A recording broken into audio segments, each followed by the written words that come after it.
Good morning, everybody. This is Judith A. Hope. You're listening to Mad Love. Let's get into it. Um, a lot of people are very, very upset about the murder of Charlie Kirk. I'm not familiar with his work. I don't think he and I share any philosophies. He was a little extreme for me, but I do believe that it's horrific to be gunned down, at a very, very public event. That has got to be horrifying for his family. He has a wife and young children, and it's awful. But what I'm going to say, I don't know. I really honestly don't know much about Charlie Kirk. I know that all of the people that are mourning him are not people that I really follow or share a philosophy with. But that doesn't mean I don't feel empathy for him. Let's frame it big picture. I've worked in a prosecutor's office for the last 7.5 years.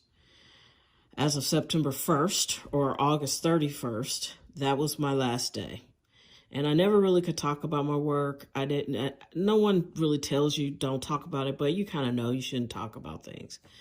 And at this point, I've probably seen 100 people murdered, 100 people gunned down, point blank in the face sometimes. I've seen plenty of people who were stabbed to death. I've seen autopsy pictures, which are horrific. I don't recommend anyone ever look at those if they don't have to. I've seen a lot of murder, a lot of chaos, a lot of violence, a lot of senseless. Most of it is senseless. I've seen mentally ill people. I've seen people on drugs go downstairs and murder a relative. I've seen it all.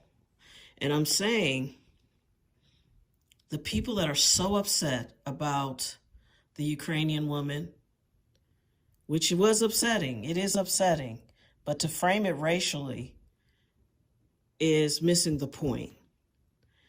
And I don't know, this old white man seemed to have problems with the young white man that is Charlie Kirk, and he murdered him at a rally, at a crowded event. And I'm not being insensitive and I'm not blaming victims, but what I am going to say is you guys that are upset, the people who are really outraged, like, this can't stand, people get murdered every day. And the only reason why you're upset like this is because you thought you were safe. That's it. You think you live in a safe country. You think because you walk around with your guns and you protect the Second Amendment or whatever, that you're safe. You're not. Ask any law enforcement person what's going on in your city. Unless you live on a prairie by yourself, there's a very strong chance that you could be the victim of a crime. And I'm not insensitive. I'm overly sensitive. I'm not exaggerating. I've seen many murders. And with the nature of my job, I would have to watch that murder repeatedly to make a presentation about it.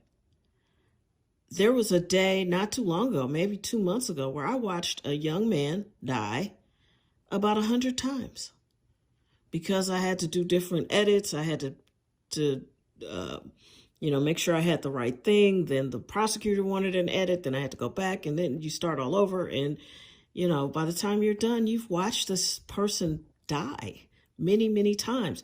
And so my point is, be outraged by all the murders, not the race of the person, not your favorite person, not a celebrity, don't just be upset about that.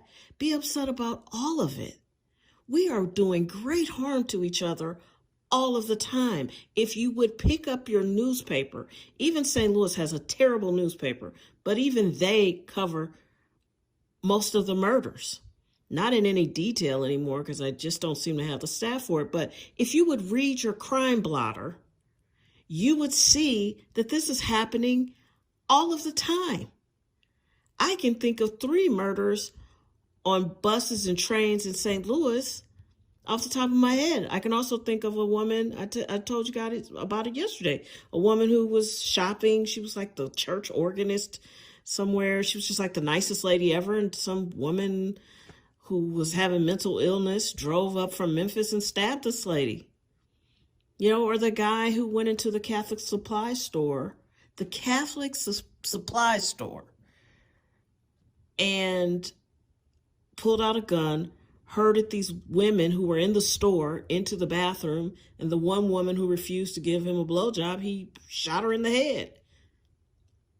You know, and that's a disturbing scene. I didn't see any bodies or anything, but I saw a lot of blood at that scene. The pictures that the police officers took at that scene, and it's like these little crucifixes and little ornaments that people were selling in the store. She brought them in the bathroom with her as an employee being held hostage, and it was covered with the victim's blood before it was over.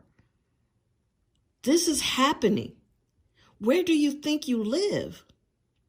If I'm seeing it in St. Louis County, which is supposed to be the good part of St. Louis, by the way, if I'm seeing it here, where do you think you live that it wouldn't affect you? Because you're white or middle class or upper class or what? If it's harmful to one person, it's harmful to all persons. And we all know that. But we get ourselves in these bubbles and we think, well, I'm living right. It won't happen to me. I mean, I hate to break it to you, because it seems like this is really, really upsetting a lot of people. And I guess it's because Charlie Kirk meant something to them.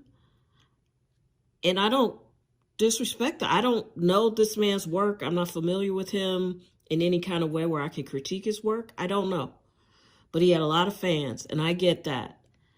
And it is fucked up when somebody you are really a big fan of and you believe in, and they get murdered. But St. Louis right now has 1,000 unsolved murders. And why don't they matter to you? Why isn't that in the lead of every newscast? We all know why. So let's stop pretending we're not in the same boat. However safe you believed you were before today, turn around. You're in the same boat as the rest of us. And just because you're not about that life, or you're not black and poor and you don't sell drugs, you ought to live safe forever. That's not how it works. That is not how it's working. You got all these guns out here. You got people with varying degrees of mental illness and guns and cars. And I'm not saying any of this to scare anyone. I'm not saying any of this to disrespect Charlie Kirk.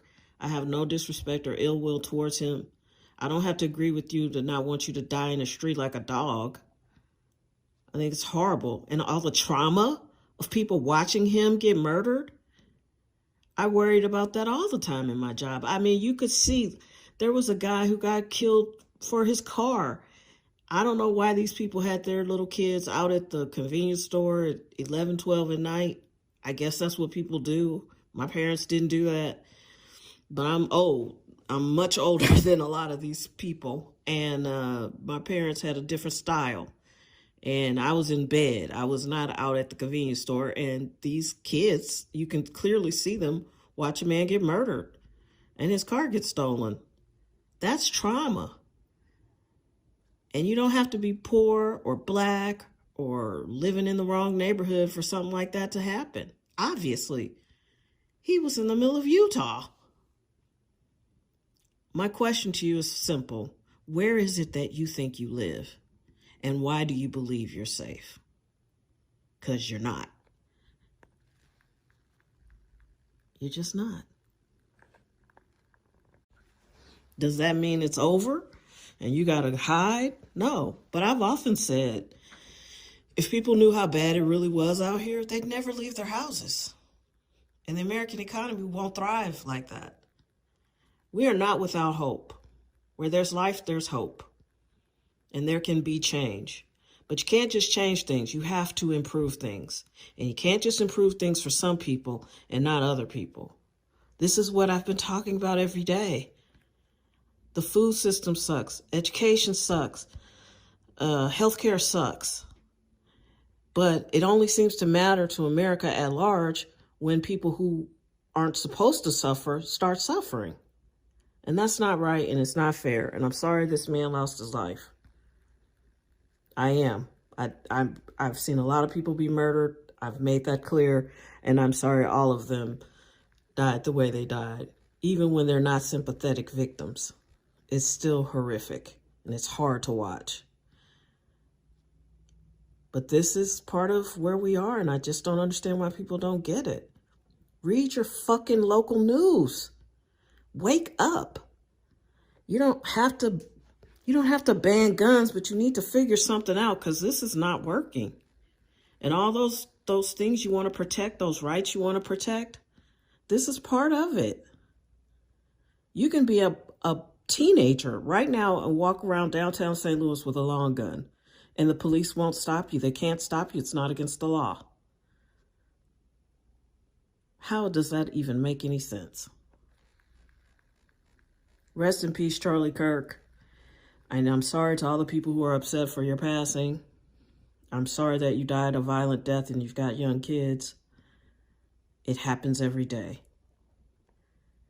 And I guess those people are the right victims.